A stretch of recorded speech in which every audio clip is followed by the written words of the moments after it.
What is up, everyone? So today we're going to be doing something a little bit different. I was thinking about what this channel needs, and it needs a bit more rapid. So last you can see, we're here. I'm going to be playing some rapid games on chess.com. Hopefully I can get the old rating up. Um, but yeah, I assume there's going to be a lot more time for chit chat now. My rating is quite low in terms of rapid. All right, here, what are we going to do? Half of me wants to play Two Knights Tango, but the other half, yeah, we got to go with it. We got to go with the Two Knights Tango. Okay, good. Yeah, that's a good sign.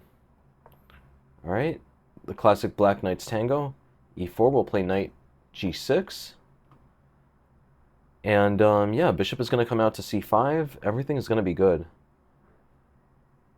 We'll play Bishop C5 or Bishop B4. I never remember which is better. Both of these are very good. Okay, we'll go with Bishop B4. I think this is more bird-esque to go with Bishop B4 because the idea is we're going to try to give them the chop and give them the classic bad pawns. All right, we're waiting here. We gotta keep it moving. It's definitely time to go. All right, yeah. I mean, I'll be able to play these positions much better once I actually know how to play them. Once I study them. Um, we could definitely castle here. There are lots of ideas in this position, honestly. Like we could even play Knight H5, Knight F4. You know what? I'm feeling frisky. Let's wait. Should we play Knight H5 first? Yeah, let's play. What would be better, Knight H5 or D6 first? I guess let's wait. Let's let him castle kingside. Let's let him commit over there, and then we'll go with Knight H5. I want to wait for him to already castle because then if he tries to hit us with G3, then his king is going to really be in the cabbage patch. Bishop D2. Interesting. So here you could just play A5, and the idea is now if they play A3, you can just hide your bishop on A7 without a care in the world. Yeah, this is looking good. This is looking very good. Yeah, I mean, speaking of this Hong Kong apartment, it's interesting. Like, on the one hand, it's a very depressing apartment, but, like, it's for such a short duration, I feel like I'm like David Goggins. I feel like I'm just living in this tiny little, in this tiny little nook, and it's building my character. Um, but yeah, it's pretty funny, honestly. Like, this place is so tiny. I think this place is literally like 10 square feet or something. There's literally enough room for a bed and a chair, and that's it. And there's a bathroom, but the bathroom's tiny. All right, here, let's play Knight H5. It's time to go. So he could try taking the classic trick, but then I'll take back and I'll hit his bishop. Yeah, this is looking very good. This is looking very promising. There's some Two Knights Tango things where you can even play Knight H4 in some situations. Also, we could dig the bishop into G4. H3, we have Knight F4. Okay. Well, now, wait. So what should we do? Should we play Bishop G4 or Bishop H3? What? Yeah. What is the move here? Both look very, very interesting. I guess. Yeah, this is frustrating. Which is better? Bishop G. Both of these look very good. H6 is another idea. It just stops Knight G5, which could be annoying in some positions. I guess let's play Bishop G4 first. Provoke the bishop back to E2, and then we'll play Bishop H3 to poke the rook out. Plays Rook E1. I'm not sure what I'm going to do after he plays Rook E1. I could at least play Queen F6. Really bananas position here. So, okay, look at this. H6, knight takes E5. I was worried about this, but I think I could play Queen F6 there. No, then he plays Knight D3.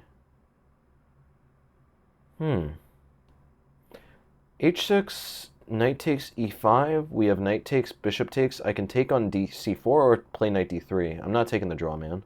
Come on. Come on.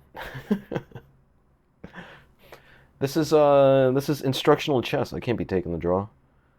All right, let's play H6 here. I think this is going well, but I really don't know. I need to study these positions in more detail. A wise man once told me, you should play openings that you know. You should not play openings that you don't know. I mean, it sounds very obvious, but literally everyone, grandmasters included, break that rule all the time. And it rarely works out for them. People just get too frisky. B4, that's interesting, but I'll retreat the bishop. There's really no need to worry. Oh, well, wait. If I retreat the bishop here, he plays knight b5. Let's first retreat the bishop here. He was trying to get me to take and, like, clear out the file. I think I could have even done that, but that would have been a concession. The way we want to play this, we want him to take as long as possible to actually break through on the queen side and get something going over there. So now we'll play bishop a7. If he wants to win a pawn, he can win the pawn. Not my problem. I really don't care. Winning the pawn is not significant. He should play c5. c5, we're going to castle, and things get really wild. I remember I studied these positions. There we could play b6, he plays c6, and then we play b5 to clear out the board. Truth be told, the two-knight tango is very interesting. Like, I'm not playing it because I don't think it's interesting. It's wildly interesting. The issue is just I haven't studied it at all. I'm doing a course on it, but at the moment I'm doing it with a friend of mine, a colleague, and he has not sent me the files yet. So I'm more or less winging it in these games. All right, we'll play bishop g4 here. Oh, well, if he plays h3, ooh, this is getting risky. h3, well, h3 weakens this. I could go back then, and then I'd be threatening knight g3 tricks. It's a very strange position. I feel like knight f4 has to be correct in some position, but you have to time it correctly. You got to time it right. Bishop e3, that's interesting. Let's play queen f6. Yeah, that was a mistake. I'm going to take here. He's doing that, but now knight f4. Yeah, this has to be the right moment for knight f4. He's about to trade off my pearl of a bishop. We got to go for it. It's time to go. If he takes, I take this way. That is a mess. That is an unmitigated mess. I don't know what's happening here. I might be losing. I might be losing, I might be winning. I wouldn't be able to tell you. All I know is I'm going to be getting a lot of compensation. Bro's getting a ton of compensation. Trust me. So that should definitely be a mistake, because I can exchange the bishop. Yeah, if I can exchange the bishop, things are going very, very well. He hasn't solved this pin. Okay, we'll take here now. He could try h3. h3, I can play bishop h5, though. g4 always runs into knight f4. And h3, bishop h5, there's something interesting we have there. We could play rook g8, knight h4. He takes, then we play g5, and I think that's winning. That's a classic trick in the two knights tango. Yeah, okay, if I'm being completely honest, I've studied it a bit. I read this book by Richard Palliser just to prep for the course. But I only read the first part on knight c3, e5. So I still don't know that much. I'm like a casual fan of the two knights tango. I'm like a mid-tier dancer on the mariachi floor. Okay, we could play knight f4, takes. I don't think that does anything, though. He still has nothing to do. Even queen g5 is interesting. Look at that. Takes. Well, yeah, wait, what am I trying to do here? Like, that is the big question. He wants to play what? King h2? That's what he's on about? Let's play rook g8. I don't know what's happening here. He still can't play g4 because of knight f4 tricks. Maybe he could play g4. g4, knight f4. Now my rook is really misplaced after bishop g6, but I got my knight. I got my knight into paradise. Knight c3, dude is coming for this. Bro is playing like a bag of tricks. Okay, well, do I play knight h4 here? Knight h4, takes, and g5. This is what I wanted to play, but I was afraid that it didn't work. Knight h4 takes g5. I'm not sure that works still. Let's just, okay, well, king d7 runs into queen a4 tricks. We gotta be very careful about this. Let's play king e7. I'm not taking the draw, man. Stop offering the draw. Have some dignity. If you're gonna lose, you gotta lose with dignity. Didn't you get the memo? Okay, knight e2. Knight e2 is interesting. Okay, well, here knight. Wait, no, knight h4, he just takes now. Okay, we play queen g5. Oh, wait, no. I cannot play queen g5. Definitely cannot play queen g5. He's very close to being able to play g4. But even so, I don't think it works just yet. Yeah, I have knight f4. Still, I have knight f4. I'm wondering if I need to play it, though. I think I do have to play it. Let's play rook a8 force. If he plays g4, I play knight f4, takes. b5. Okay, well then, now the whole position is blocked, though. Now the whole position is blocked, but okay, yeah, wait, how am I gonna, how am I gonna play this? What do I do? g4. g4 is so annoying. Dude, what is wrong with this guy, man? This guy offered me like 5 draws here. Bro needs to be a little more respectful. Bro's got to respect the chalice. All right, we're gonna take here. I don't know what's happening here. I might have choked this. I might have choked this one, boys. We're gonna play queen g5. He could play king h2. Then I play knight f8. My knight's coming around. This is a very weird position still. Position still has not been settled, though. I have not. No one has broken on the king side. All that's happened is that the queen side has more or less sealed up. I should play b6 at the first available moment. I just haven't found the time. Very importantly, he can't play rook f5 because of knight h4. Okay, we'll play knight f8 here. I can't believe that chess.com allows that you're allowed to offer someone like 10 draws. How is that fair? He's disturbing my concentration. If this was happening in an over-the-board tournament, I definitely would have called the tournament director. My opponent is disturbing the peace. All right, queen c1.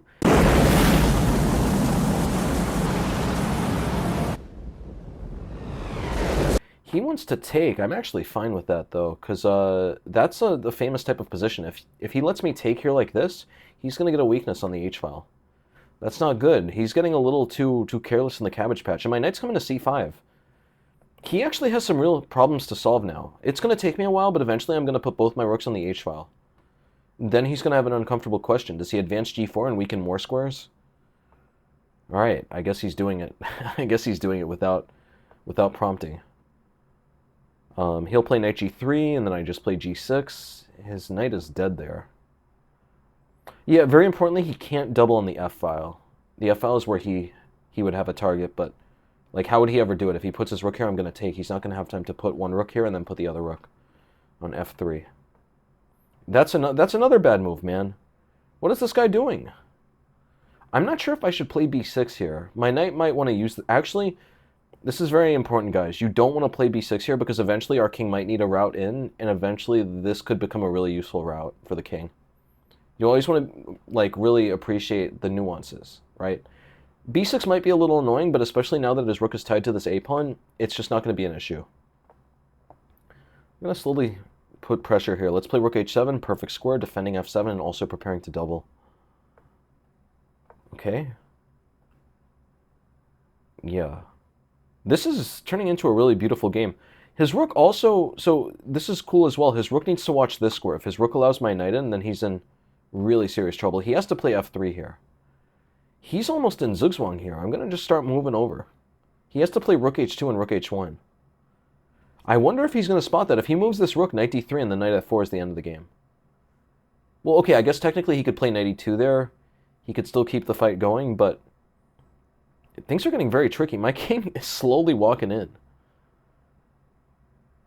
I love the two knights tango. You could call me the mariachi band. Because I'm really happy with this Mexican defense. It's a beautiful opening. One of the finest openings in the land. Not the finest, though. Yeah, an interesting idea for us to pressure is to put the king on c5 and then put the knight on b6. Yeah, white is in a lot of trouble here. Also, his time is ticking down. Knight c1, okay. I guess he's trying for knight b3, but then I always have knight d3. That's not going to work. Is that what bro's going for? Knight b3? I play knight d3, man. You got to be careful. He could try knight d3. That's getting cheeky. But knight d3, I play knight d7, and I'm still going to just continue on my way. Eventually, you know, if he finds a way to sort of keep my king at bay over here, I should probably look at this f5 break, but I'm not going to do it yet. There's no need to rush. We just got to stay patient. King g3, well, I don't know what that was about. My king's just going in. You know, my king's in such close quarters here, I'm practically getting mated, but yeah, he has no way to ever hit these 3 squares with the knight. So I would never actually be getting checkmated here. At this point now, I could actually consider knight c5 just to get my king in. Yeah, dude is under a lot of pressure here. Let's play rook h4. Now ideas of f5 are getting serious. Okay, f5 actually works now. I'm going to take this pawn over here. This is very nice. Yeah, this often happens, right? f5 looks like he had it under full control, but the idea is that normally if his pieces are so passive, there's just going to be some type of breakthrough. Yeah, now there's just too much. Okay, that's a good idea, but it's too little too late. We're playing knight f6 here. If he takes, I just take here. King c5 could definitely work. King c5 could definitely work. I could also take here, but then he just takes there. I haven't really achieved anything. We could play e4.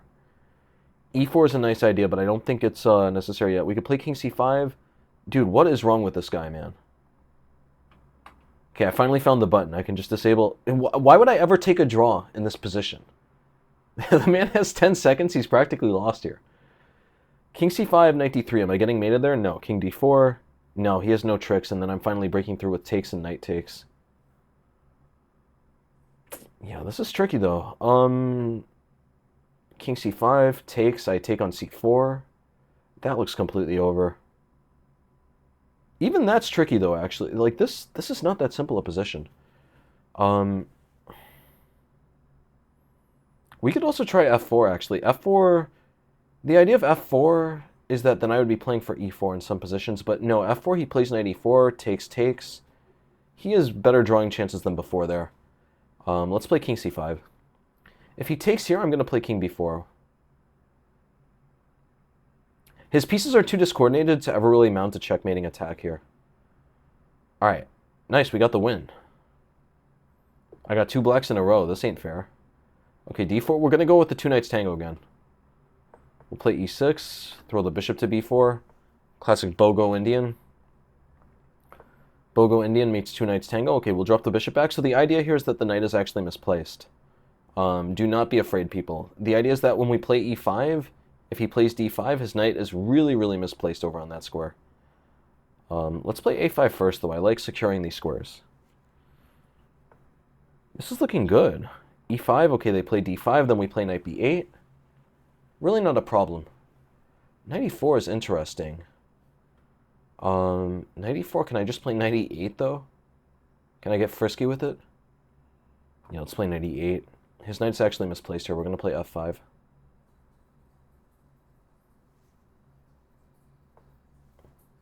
Yeah, my faucet just goes off at random times in this house.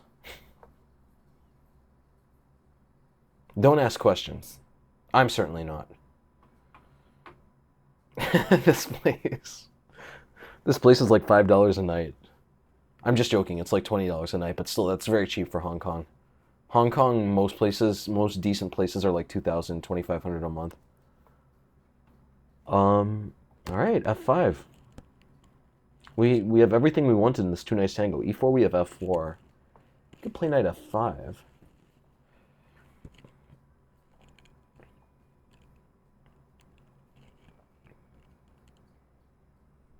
We can play g5, e4, g4, knight d2, f4, knight f5.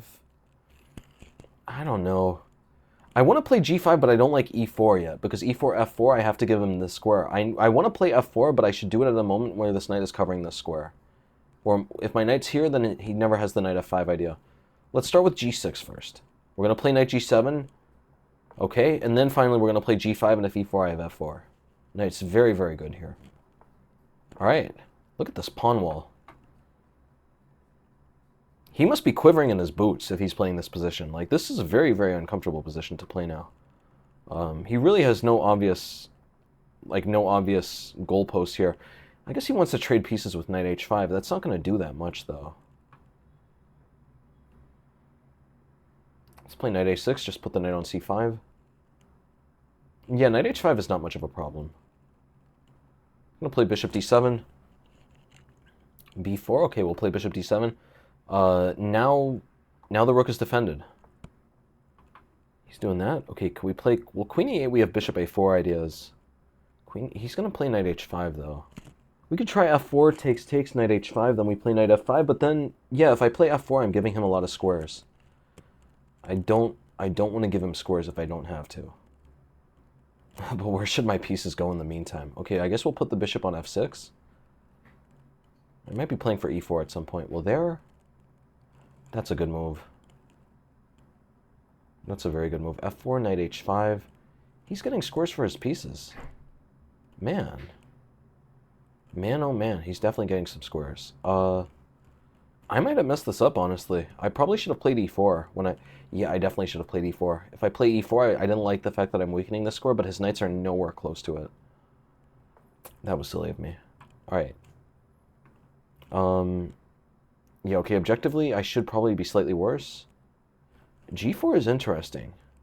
Let's try g4. I don't really know where this is going, but the idea is if takes, then I'll play f4, and now all of his pieces are pointed into this pawn. So, he's taken there. Alright, I'll take. Okay, I'll take. Maybe I'm worse here. I don't think it should be that bad. Well, that's okay. That's a big mistake. We play e4 here. My pawns look very weak, but at the same time, he just has so many dark square weaknesses. He's definitely in the cabbage patch with this one. I'm gonna win this pawn now. Oh, but he's winning this pawn. Sneaky guy, man. This is a real this is a really strong player. We'll play bishop g5. If he plays rook c2, then I play bishop a4. These people are good, man. These 2300s on rapid. These games have not been easy to win.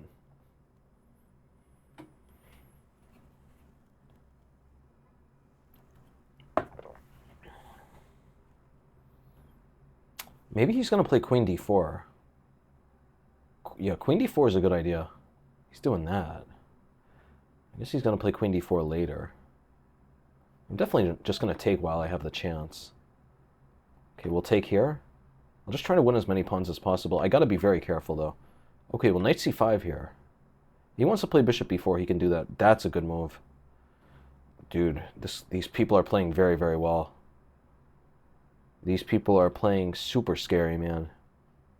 I'm literally quivering in my boots here. Okay, let's play knight d3. This is a mess. Okay, takes, takes. Very, very dangerous position. Queen 8. Well, that's a mistake. I think he's panicking here. That only threatens one type of mate. He should have gotten his queen to one of these squares. That would have been a lot more dangerous. We'll play rook f7 here. He's taking. Do I need to be worried? Oh, tricky, tricky. Queen g5 is coming. All right, we'll play queen e7. This is a mess. Okay, well, here I'll take. I don't know what that was. That's the game. You know, you win some, you lose some, and that's the game. Queen h4. Get the queen into g3. Rook f3. I got to distract the bishop. We play d2.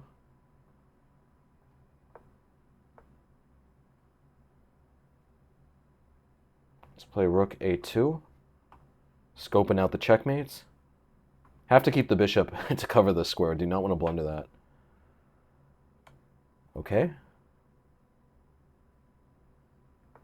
Yeah, this guy played very quickly. All right, we'll take.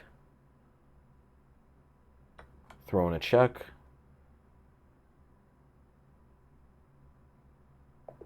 All right, nice. That was a good win.